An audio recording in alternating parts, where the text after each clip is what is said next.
नमस्कार मित्रांनो. कोणतीही केस सर्वप्रथम कोर्टमध्ये गेल्यानंतर ती मीडिएशनमध्ये पाठवली जाते. मीडिएशनमध्ये गेल्यानंतर मीडिएशन कशाप्रकारे हाताळायचं हे बऱ्याच लोकांना माहीत नसतं.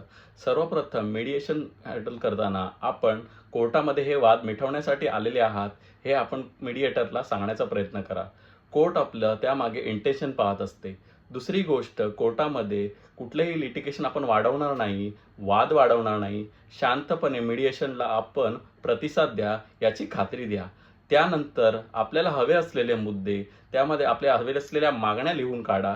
त्यामध्ये कुठेही आपण तडजोड करायला तयार आहात, वर-खाली करण्यास तयार आहात याची खात्री आपण मीडिएटरला द्या. याने काय होईल मित्रांनो, मीडिएशनच्या माध्यमातून आपली केस वर्षानुवर्षे कोर्टामध्ये चालणार नाही. मीडिएशन सक्सेसफुल होईल आणि त्यामधून आपण लवकरात लवकर बाहेर पडाल. अशाच माहितीपूर्ण व्हिडिओसाठी आपल्या यूट्यूब चॅनलला सबस्क्राईब करा, इंस्टाग्राम चॅनलला फॉलो करा. धन्यवाद.